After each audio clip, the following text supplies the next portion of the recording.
So recently I have died in a couple of really good sets. I lost a lot of money and I kind of need to earn it back. So that brought me to mining. I absolutely love mining, and so I was excited for this journey, but there's only one problem. I lost a total of 10,000 gold. Although I do have a plan. So I began doing my research. I realized really quickly that cobalt is basically worth absolutely nothing. On the other hand, we have ruby, silver, and gold, which are kind of worth quite a bit depending on the scenario. Then we have copper, which was actually worth quite a lot for how easy it is to get. On top of that, I started looking at craftable items that you can craft with the ore to make the maximum amount of money. So I found out there was a few items that stood out that make the most money when crafting. So it was time to get to work. The two gear pieces that I want to focus on are going to be copper light attire and copper light pants. These are both well worth over 600 gold, and I didn't realize this at the moment, but this is really popular because of the quest, specifically from the tailor. But this earns you about 175 gold extra over just turning in 8 copper ore and selling it on the market. But that is minus the white default that you have to buy to craft it, meaning you make about 100 extra gold,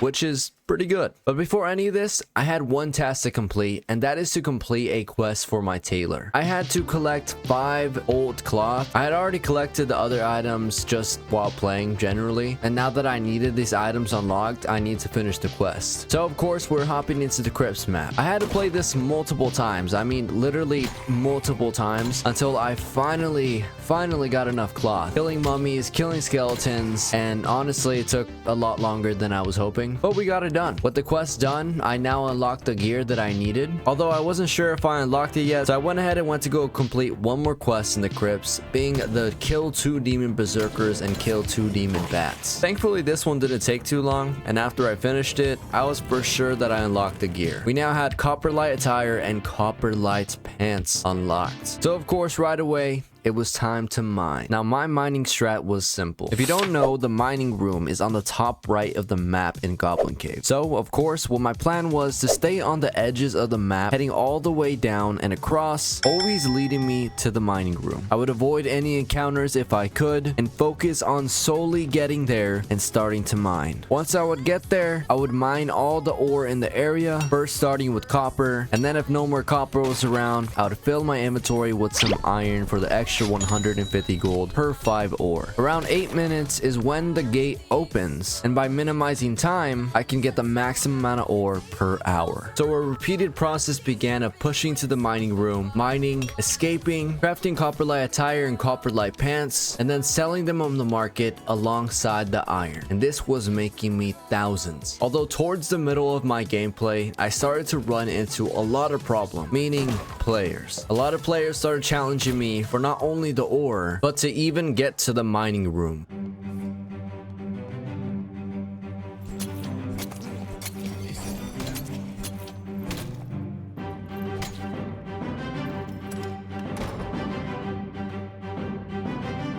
Freaking rogues. Now right here, I took the stupid chance to go ahead and throw some finger guns out and be a little cocky, which I literally never do, and I right away was getting third-partied by another player. And griefed, on top of that, by all these mobs around me. So this was just an absolutely horrible situation. I had to act like I wasn't low. I think right here the ranger tried to close the door, but he failed. And so right here I'm getting pushed hard and I have to heal, but I swear all the mobs were just pushing me at the worst time. I go ahead and heal up. I'm getting ready to push back in. I want to get a sank off. This guy is kind of aggressive, especially for a ranger. He's just letting me get to full HP, which is pretty much an instant loss for him. I'm honestly really surprised this guy did not throw down a trap. So I walk up to the door and he looted the guy and he's just camping back here, and I start lagging insanely bad.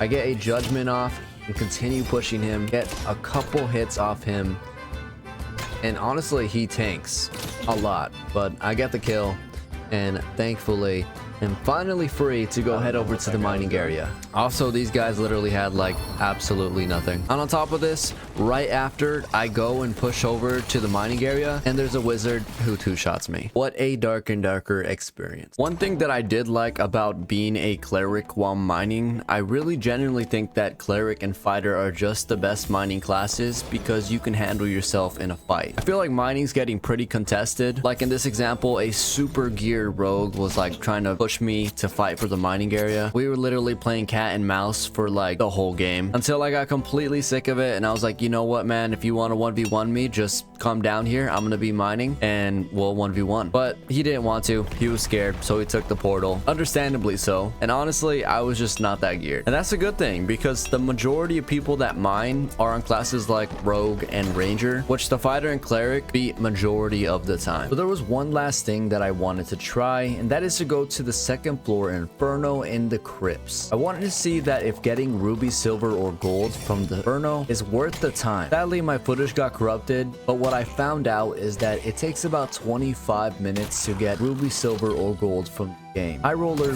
taking even longer sometimes because it's hard to move around. So I found it way more easier and profitable to go to the goblin caves for the 8 to 10 minute matches instead for the copper. Now, one option that you could think of is going to the goblin caves for the ruby, silver, and high roller. Although with the 100 gold fee and with the 100 extra gold that you're making from making copper like here, I genuinely just think that normals is probably the better option. Now, one thought that I did have is that the 125 lobbies plus are offering more copper ore. I'm not really sure if this is true, but it felt like every time I went into a 125 plus gear lobby, it was always stacked with 2 to 3 ore nodes rather than just a simple one. Now, I might be wrong about this, but let me know what you guys think. Is it just luck, or was it actually just more nodes because of the higher gear score? Now, it was finally time to end this journey. I wanted to end off this journey with just one more game and get 6 copper ore and get out. But sadly, it didn't go like that. My copper node, I only had 1, gave me 4, so I had to escape and start another game so I can get my last piece of copper like gear. I went to the second game, pushed over to the mining area, finalized my winnings, got 1 more copper node, and escaped as soon as possible. This now gave me enough to finally get